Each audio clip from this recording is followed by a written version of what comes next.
All right, guys, so we are going to pick up where we left off with the second part of the unit on quadratic functions.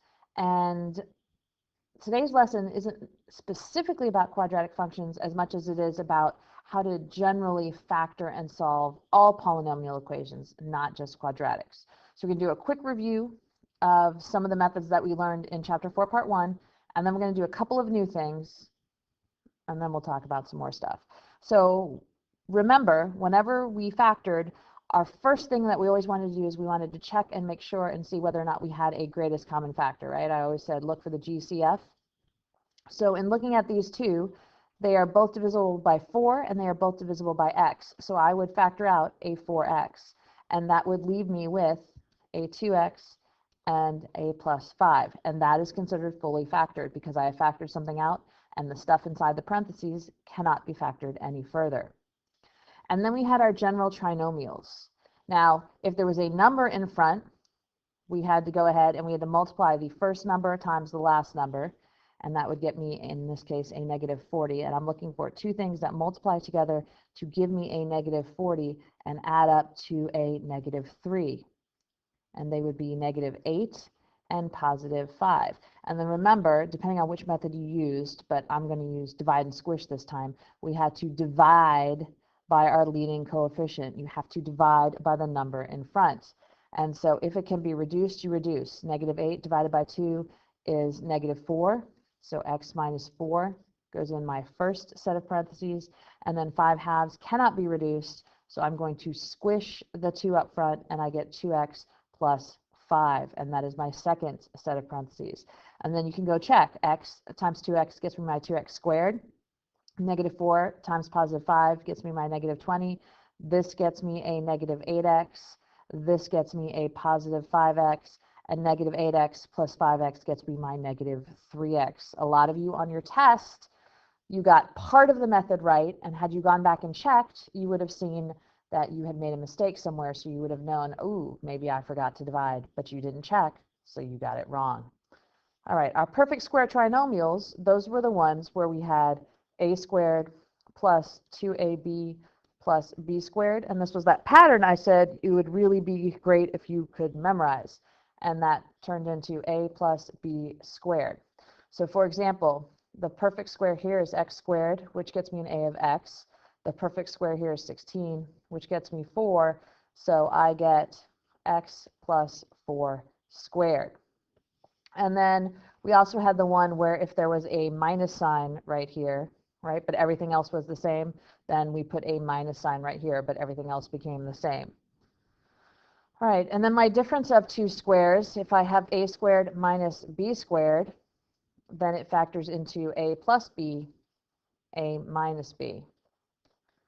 All right, so here, if this is a squared, then a is 3x. If this is b squared, then b is 1, which means that I get 3x plus 1 and 3x minus 1 for my answer. Now these two, you could have done the same way we did the general trinomials, right? You could have said what multiplies together to give me a positive 16 and adds up to 8, or what multiplies together to give me, in this case it would be a negative 9, right? Because we'd have to multiply the first times the last, and adds up to give me 0, and you still could have figured it out. But with these next two options, there is no figuring it out. You have no choice. You have to memorize these. I'm going to write it right here. Memorize. All right, you have no choice. Wow, I can't underline sideways. Sorry about that. Okay. And basically, my two patterns that you have to memorize are this. If I have the sum of two cubes, it breaks down into this pattern, and if I have the difference of two cubes, it breaks down into that pattern. And now you might ask yourself, how do I know if I have the sum of two cubes or the difference of two cubes? Well, you have to memorize your cubes, but we're only going to make you do it through 6. So here's how you know. 1 cubed equals 1. 2 cubed equals 8. And if you're thinking to yourself, I wonder if I should write this down, the answer is yes, you should definitely write this down. 3 cubed equals 27, 4 cubed equals 64, 5 cubed equals 125, and 6 cubed equals 216. So if you ever see these numbers, 1, 8, 27, 64, 125, or 216 in a pattern, then you know, ooh, I either have the sum of two cubes or the difference of two cubes. Then all you have to look for is there a plus sign in between them or a minus sign in between them? All right, well, here I have 8, which you see down here in our table, which means that if this is a cubed, and then I've got a plus, and then I've got b cubed. So if 8x cubed is a cubed, then a equals 2x. And if 27 is b cubed, then b equals 3, right? Because 27 goes with 3 cubed, which means that when I fill in this pattern, I get 2x plus 3, because that goes in for a and b. And then I take that 2x and I square it, which gives me 4x squared. And then I have a minus sign, because you'll notice in each of these there's one minus sign. In the sum of two squares, the minus sign comes in the second set of parentheses. And then I multiply a times b, so 2x times 3, which is 6x, and then I take b here and I square it, so 3 squared is 9. And there is no other way to factor than to memorize this pattern. If I have the difference of two cubes, so if there's a minus sign, and this is a cubed, so if 64x cubed is a cubed, then a is 4x. And if 1 is b cubed, then b is 1. And now I plug them into this pattern here. So I get a minus b, so 4x minus 1. And then I get a squared, so 4x squared, which is 16x squared, plus 1 times 4x, so I get 4x, and plus 1 squared, which is 1. And that is my solution. This is the fully factored form. Now, you might want to factor these further because you might say, okay, I still have a square term inside my second set of parentheses. Can I factor them further? And the answer is no, they can't be. So you don't even have to think about whether or not you can, because this is as factored as it gets. Okay, so let's practice. Remember, we're always going to look for a GCF first. So do all of these contain the same number or variable? Are all of them divisible? Yes, they're all divisible by y. So if I factor out a y, that leaves me with a y squared minus 4y minus 12. And then I have to look inside these parentheses since I still have a square term and say, can I factor it further? Is there anything that multiplies together to give me a negative 12 and adds up to a negative 4? And the answer is yes, negative 6 and positive 2. So I keep my y out front and I get y minus 6, y plus 2. Remember, whatever you've factored out, it has to stay there. Unless you have an equal sign, which we don't, you have to keep the thing, the number or the variable or both that you factored out front. You just can't make it go away, no matter how much you want to. All right, looking at these guys, do we have a greatest common factor? Yes, 3x is my greatest common factor. When I factor out a 3x, I'm left with x squared plus 10x plus 25. And this is my perfect square trinomial, right? Perfect square, perfect square. So that factors into x plus 5 squared. And that is how the patterns make my life easier. Looking at this one, are they both divisible by the same thing?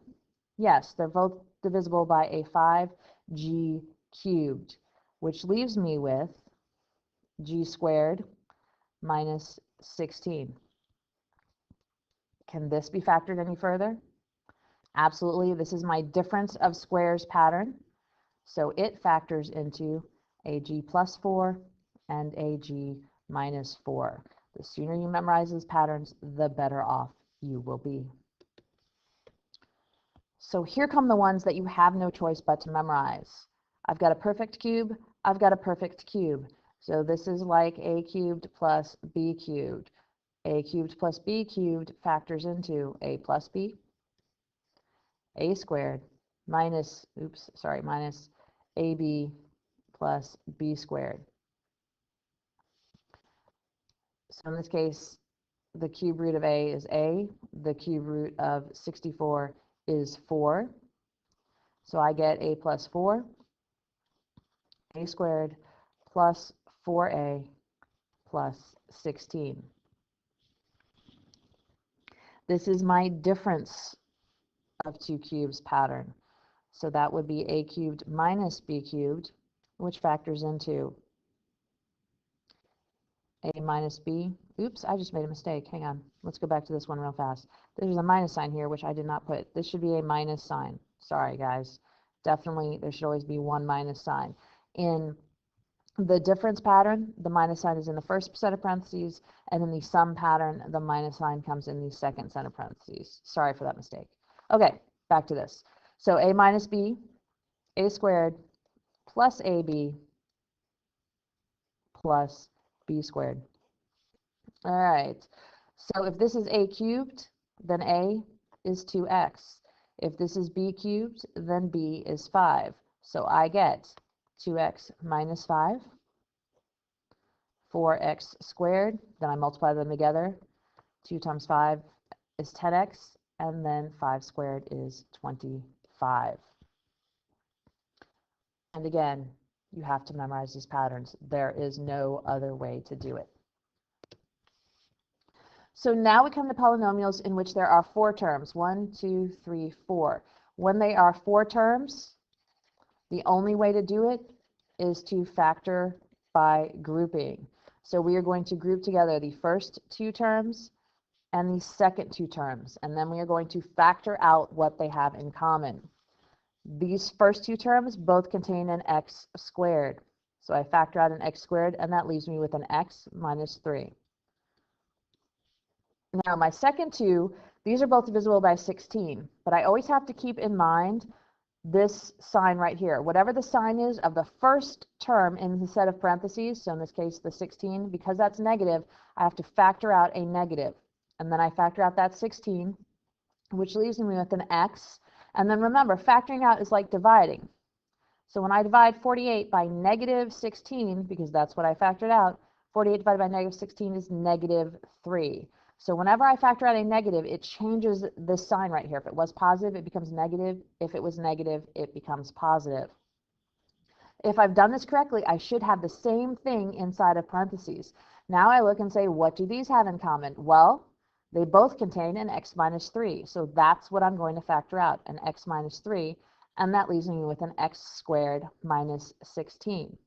I have to look inside the second set of parentheses since there's still a squared term, and I have to say, can that be factored further? Well, in this case, it is the difference of squares, perfect square minus a perfect square. So yes, it can be factored further. It factors into an x minus 3 from that one, and then this becomes an x plus 4 and an x minus 4. And this is my fully factored form. All right, looking over here at D, again, we are going to group. We've got 4 terms, so we are going to group our first 2 and our second 2 together. And we're going to look for what they have in common. These first 2 both are both divisible by a 9, because 27 is divisible by a 9, and 45 is divisible by 9.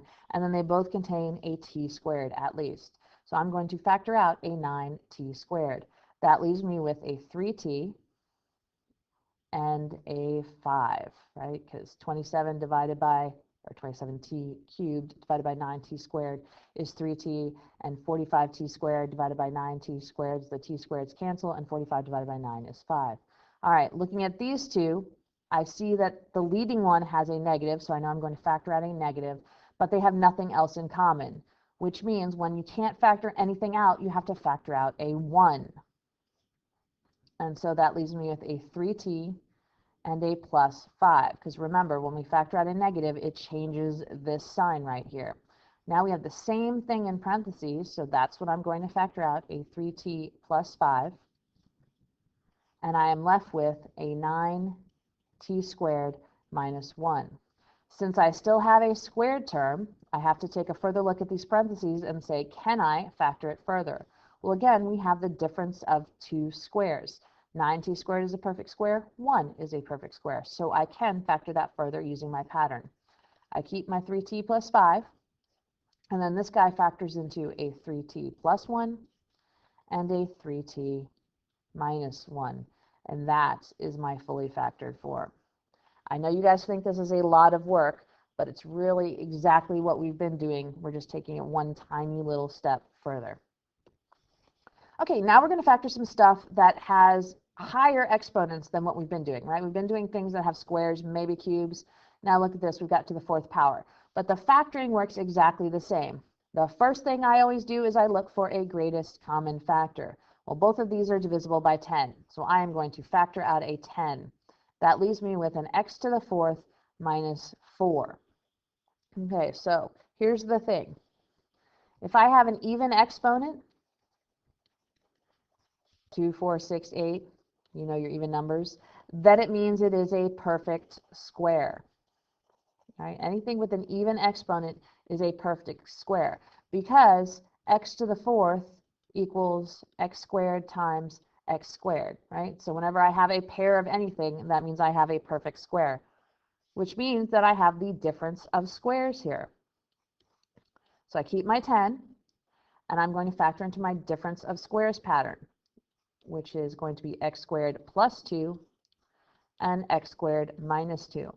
And then I need to look inside these parentheses because they both contain a square term still and say, can I factor these further?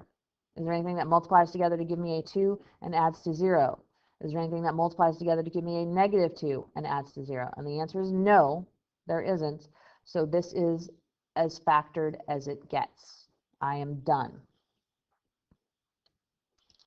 All right, same thing holds true with our next pair. We're going to look at them, and the very first thing we're going to do is, do they have a factor in common? Do they have a greatest common factor? Well, both of these are divisible by 9. So when I factor out a 9, I get an x to the 4th minus 81. So then I have to look in my parentheses and say, can I be factored further? Well, I've got a perfect square because I have an even exponent. I have another perfect square, which means that this is my difference of squares pattern yet again. So I keep my 9, and this factors into an x squared plus 9, and then x squared minus 9. And then I have to look inside the parentheses because I have a squared term and say, can I factor this further? Is there anything that multiplies together to give me a positive 9 and adds to 0? The answer is no. But when I look over at this one, once again, I have a perfect square minus a perfect square. So this can be factored further. So I keep my 9, I keep my x squared plus 9, but this guy can be factored into x plus 3 and x minus 3.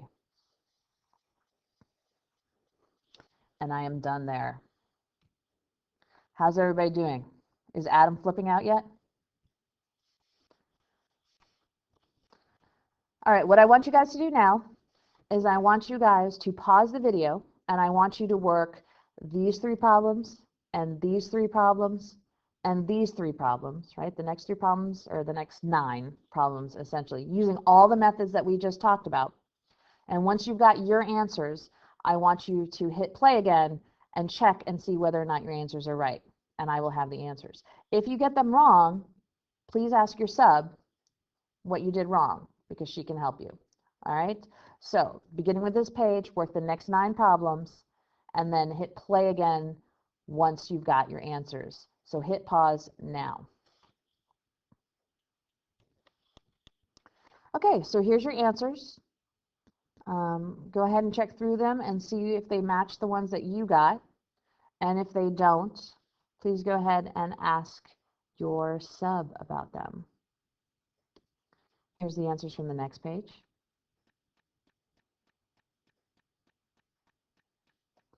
And the ones from the next page. Remember, you can hit pause to check your answers if you need to, but we need to move on.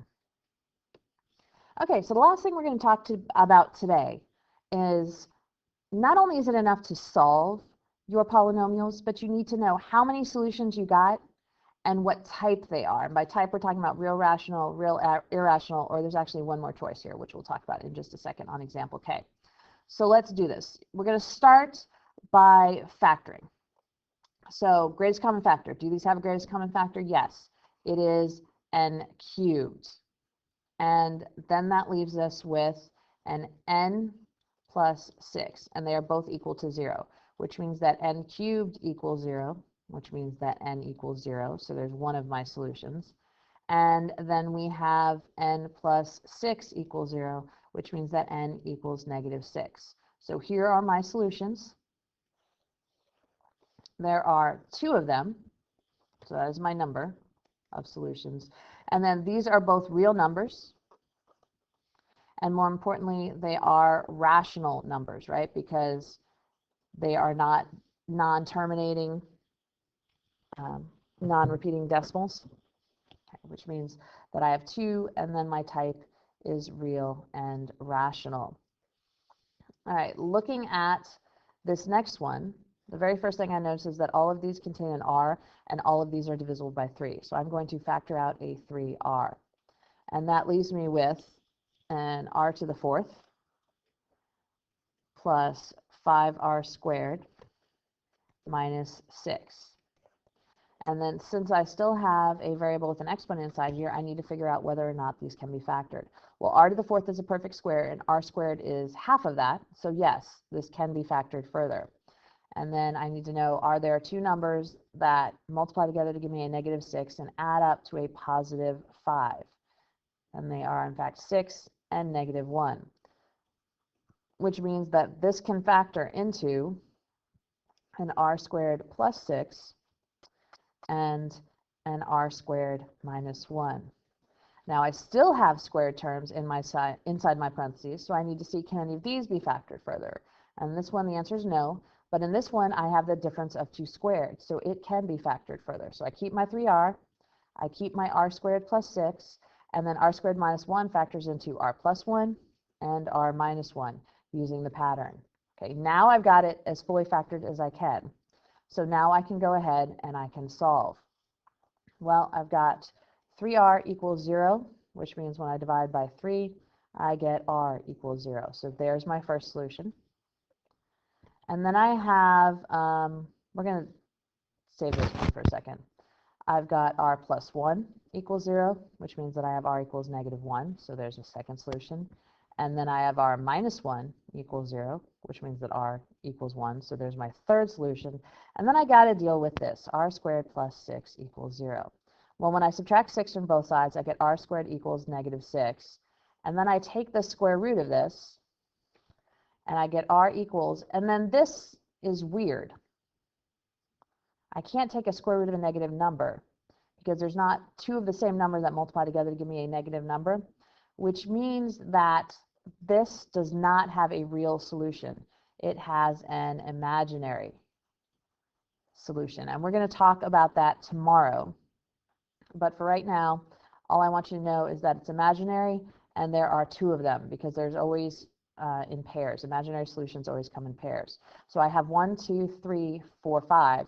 So I have 5 solutions, and 3 of them are real and they are rational, and then 2 of them are imaginary. And don't panic, this is not as hard as you think it is. All right, one more. So I look, and first of all, I know that I have to get it set equal to 0 before I can solve. But even before that, I notice that all of them are divisible by 6. I'm just going to begin by dividing everything by 6. You don't have to begin this way, but it's just going to make my life easier if I do that. So that gives me w cubed plus 5w squared equals 3w plus 15. Now I got to get it all set equal to 0. So I get w cubed plus 5w squared minus 3w minus 15 equals 0. All right, 4 terms, which means whenever I have 4 terms, I have to group. So these guys both contain a w squared, leaving me with a w plus 5. These guys are both divisible by negative 3, leaving me with a w plus 5. Now I factor out my w plus 5, and that leaves me with w squared minus 3 equals 0. And then I look at this. Can this be factored further? Well, since it's not the difference of 2 squares, since 3 is not a perfect square, no, it can't be factored further. All right, so then I solve. W plus 5 equals 0, which means that w equals negative 5. So there's one solution. And then w squared minus 3 equals 0. So add 3 to both sides, and I get w squared equals 3. Take the square root of both sides, and I get w equals Now, here's the thing about square roots. There are both a positive and a negative root, right? Because the square root of 4, it's either 2 times 2 gives me 4, or negative 2 times negative 2 gives me a positive 4. So there are two possible solutions. So the square root of 4 is either positive or negative 2. So the square root of anything is either positive or negative, and the square root of 3 happens to be a decimal that just keeps on going forever, which means that it is irrational. So here we have our number of solutions is 3, because there's a negative 5, and then there's a positive square root of 3, and there's a negative square root of 3. So that's my 3 solutions. 1 is real, and it is rational. And then 2 of them are real, but they are irrational because they result in decimals that just keep on trucking forever. All right. I realize I've thrown a lot at you today. Theoretically, we are also supposed to cover section 4.5 today, but since I'm out, I'm going to take pity on you, and we are going to cover 4.5 tomorrow. Make sure that you do the homework that goes with section 5.4 from your book. And guys, once again, memorize those patterns. It will make your life so much easier. Okay? All right, if you have any questions, you can shoot me an email. Other than that, I will see you in class tomorrow. Thanks.